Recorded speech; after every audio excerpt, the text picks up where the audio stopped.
Welcome to St. Louis on the Air. I'm Sarah Fenske. If you've been watching this season of The Voice, you surely know the woman behind this voice.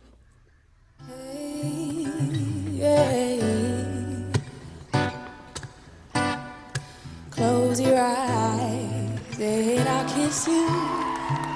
Tomorrow I'll miss you. Remember, I'll always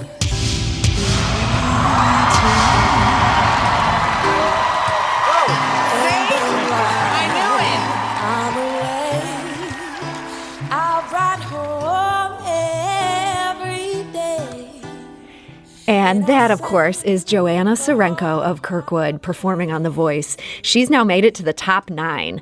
But with that comes a series of complications. Like all of America, The Voice found its plans upended by the coronavirus. Serenko dazzled in the pre-taped version of the show that was filmed earlier this year. But rather than go into a series of live performances in April as planned, the show went on hiatus.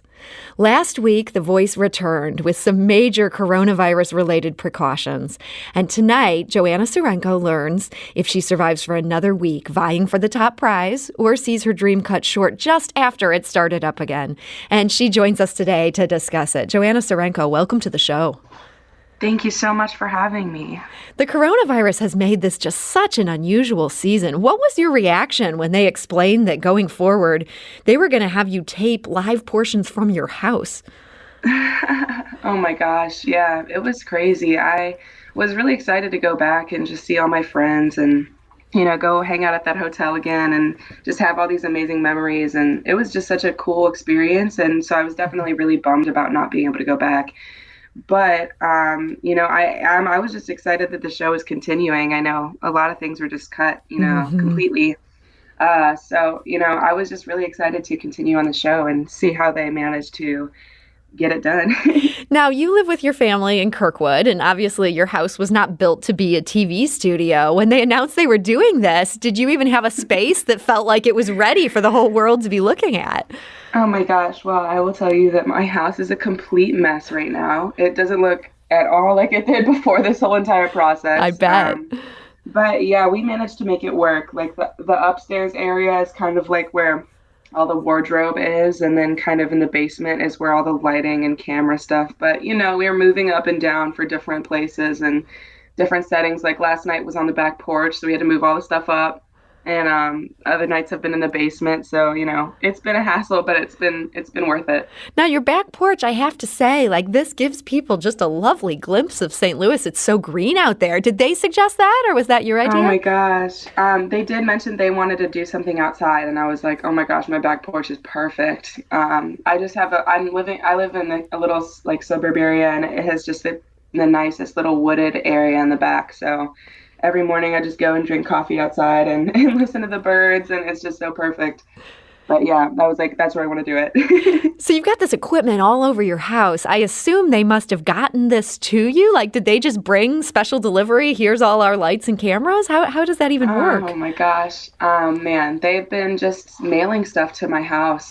Every day I just receive new things like a kid in a candy store. It's just receiving packages. It's amazing.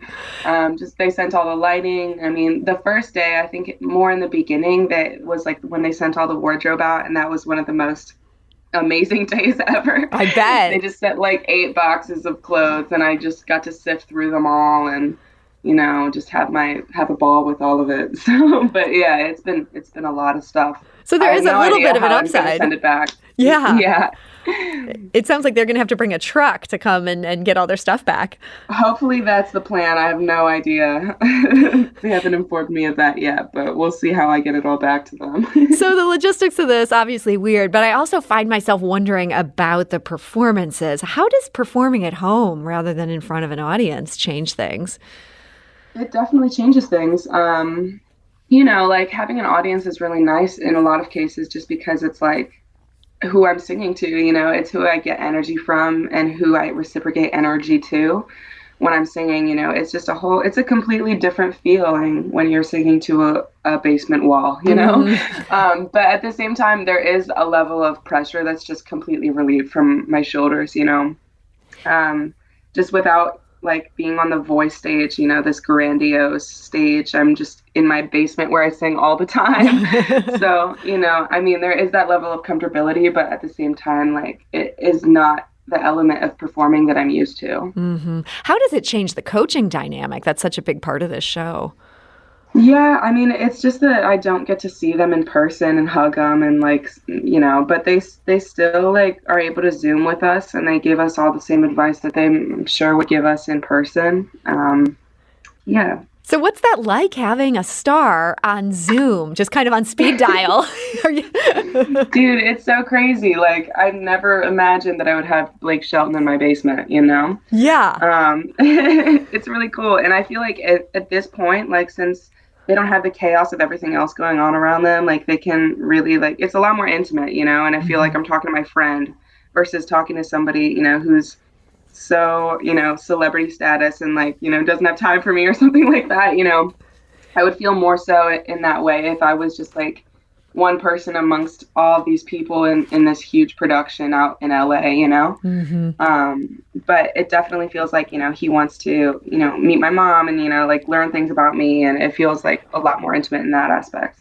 Now you're working with Blake Shelton. You started with Nick Jonas, and when you were first up, all the coaches wanted you to pick them. You had a really hard choice, and Nick Jonas made such a compelling case. Let's listen. Okay, well, who do you pick as your coach?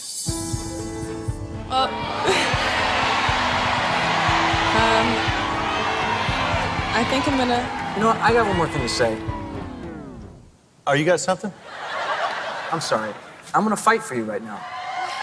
I wrote this down before, and it was like the singer that was up here that really fought during the performance. I'm not just gonna throw in the towel and say it's John's. All right. I want you on my team. I believe we can do this. I know I'm not the logical choice, but I also have something to prove, and I want to fight for you today. So let's do this. Let's go. Get it, Nick! Go! All right. Okay, it's time. Come on home.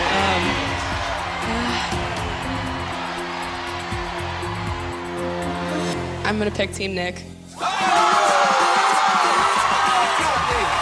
And that is from The Voice, of course. So, man, what a moment. When you were a little girl, did you dream of Nick Jonas saying, I'm going to fight for you? I mean, I dreamt of Nick Jonas, but never saying that. I mean, I was like 8 when I first went and saw him in concert. He was actually my first concert. So you're a big fan. I mean, I guess I was. It's funny because now, having worked with him and like having met him, I have realized this whole new level of musicality to him that I just never realized before, because I always imagined him as this just boy band person, and like I never realized how musical and really, really talented he actually is. So it's really awesome and incredible that this all came full circle in that way. How does he compare to Blake Shelton? Do they have very different styles? Yeah, they do. I mean, I remember working with Nick. He definitely like had notes about how he wanted the performance as a whole to look and feel emotionally, and like how I can put my own power into my performance, to just like lift it to another level. I think it must a lot of it be different just because I'm not there in person with them, with Blake, Mm-hmm. But Blake does have more notes just towards like, he knows that I can sing the song. He knows that I can sing anything at this point, and like kind of just wants me to have confidence in what I'm doing, and that will in itself bring the performance to the next level. But I think that's a huge part of just, trying to navigate working on a tablet instead of with an audience, trying to elevate my performances at this point, just because I don't have that same connection. And I'm sorry, I just don't have the same connection looking at a screen as I do faces, Yeah. So I mean, that's something difficult. Everyone in America is dealing with right now, and you're just doing it with celebrities instead of with coworkers. Yeah, it's pretty crazy. I posted something the other day, like, of me in my performance outfit, like, on top is my performance outfit, and then on the bottom is just my pajamas, because like all I had to do was be in front of the screen. See, I feel like So America can really relate to what you're doing right now. We're all doing our Zoom calls like that, and there you are. Exactly. No one knows, but that's what I'm doing. We're talking to Joanna Serenko of Kirkwood, and she is in the top 9 on The Voice. Tonight, she's going to find out if she makes it on to the next round. And Joanna, as you say, and Blake Shelton knows that you can sing anything. Wondering, when did you first start to realize just how incredible your voice was? Oh, thank you. Well, I mean, I think, this is hard. I started taking lessons when I was young, like 6-ish. But I mean, I wasn't, I just, started singing, and my mom was like, we're going to do lessons. And I'm like, okay, cool. But I think once I started taking it seriously, it was probably around, I don't know. I was in theater and stuff in middle school. Like, I knew that there was something that I was passionate about. I did like The Music Man and this opera play, Pirates of Penzance. And then I was in lessons at that point. But I think when I started realizing that I wanted to be like an actual musician, like gigging musician and writing my own songs and, being an independent artist was kind of probably in sophomore year of high school, kind of when I finalized that I was like, oh, wait, I can write songs and I can, be good at this too. So that's kind of when I started getting more serious about just like guitar and trying to learn as much as I can about songwriting and just collaborating with people and opening for people at shows and trying to just get momentum rolling with something like that. Because as soon as I got my first gig, the next gig rolled around, and then it just kind of snowball effect into, where I am today. So what was that first gig? Do you remember where you performed? Yeah. So I actually posted a video on my Instagram, and this guy, Sean Correa, reached out. He's a singer-songwriter from St. Louis. He's got a beautiful voice. He's like a Black John Mayer. He's amazing. So he reached out and he was like, can you open for me? And I was like, totally. And so it was at this place in St. Louis called KDHX. Oh, yeah. It's like a little radio station. Yeah. And so that was my first opener gig, and my dad flew in, my sister flew in.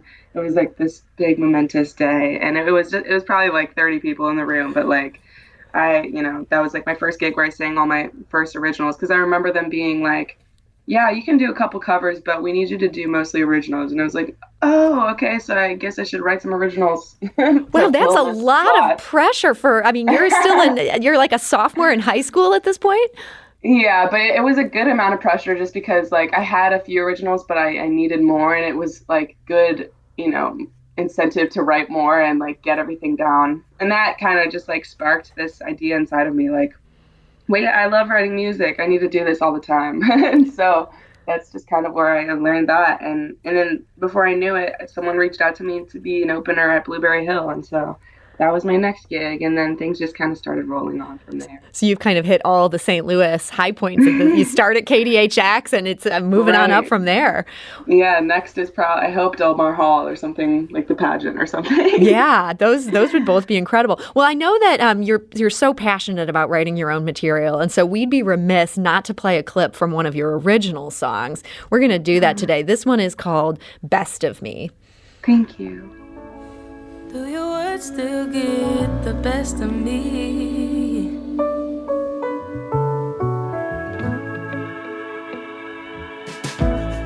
It's so hard not to question what it all really means.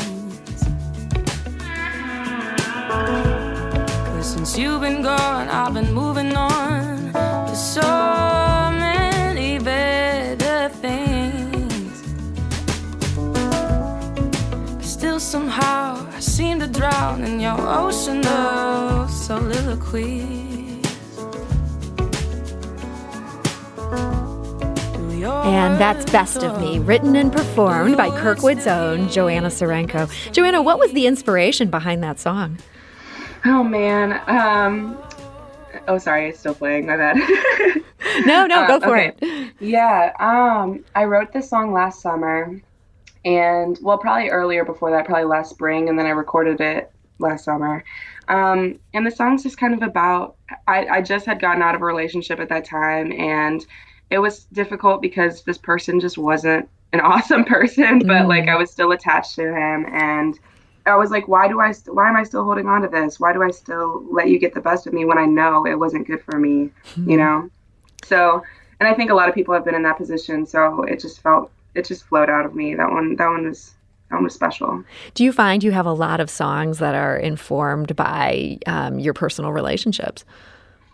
A lot of them. I feel like that is something that is just something that's easy to write about. But I think, you know, as a songwriter, we all kind of want to get out of that box. But like, it's easy to write about them and they become catchy songs. So, I mean, it's...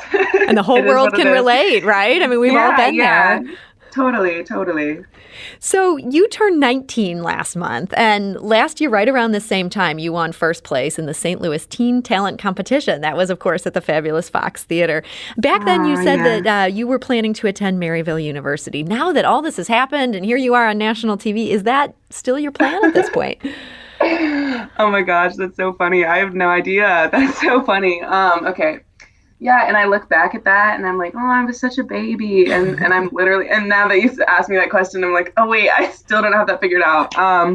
Yeah, I mean, I'm just gonna try to wrap up The Voice and see how far I can get with it. And I don't know, I think I will plan to go to Maryville just because like during this strange time, I want to occupy myself. And like if I don't know, I want to just spend my time working on getting a degree just because I don't really have, you know, with everything going on, it's like I can't do much else. And I think it would be time well spent to do that. But at the same time, that being said, like if John Legend reaches out and asks me to open for him, then I'm like, I'm not going to college. Yeah, that's fair that would change your plans. I don't think anybody could blame you for that. Yeah, like I feel like it's kind of a thing where I'm just going to let the opportunities come to me. And if it throws a wrench in my education plans, then totally, like I'm here for it. And you know, as far as what I'm going to do with my life, that's like a challenging question just because this is kind of what I've been doing with my life. And it's just hard to see myself doing anything else. But like, I've always had this plan to just like go to college and I don't know, be a nurse or something just because that's what, you know, my family does. And, you know, I don't know, I kind of just had that envisioned for myself ingrained in me. But at the same time, like if I've been going so full force in this direction, why change that direction, you know? And it's just kind of difficult because I don't know where to focus my energy. I don't know. Yeah, that's got to be weird. I mean, here you've always had this sort of plan, you know, however informal, and now all of a sudden you've got Blake Shelton like Zooming with you and, you know, here's this national exposure. It seems like your life could go in a couple different ways. Yeah, I mean, I'm just kind of sitting back and letting it all play out, you know, but we'll see what happens. I mean, I'm always going to continue to do music no matter what. I would love for it to be able to pay my bills. That's fair, and it's good to hear somebody thinking practically. I can tell you're a good St. Louis girl. So, Joanna, it's my mom in my head. And that is what does it for all of us. Yeah. Well, Joanna Serenko, I want to thank you for joining us today. This has been a real pleasure to talk to you. Oh my gosh, thank you guys so much. You guys are such good interviewers. Thank you for having me on. And good luck tonight. We want to go out of the show with Joanna singing Lean on Me. This is from her performance last night on NBC's The Voice.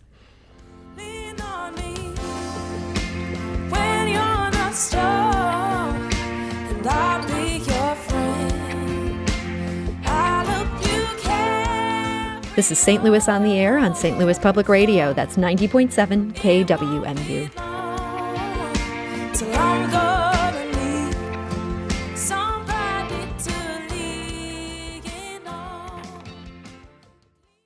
Support comes from the Missouri Forest Products Association, providing more than 41,000 jobs in the production of wood pallets, railroad ties, white oak barrels, hardwood floors, and more.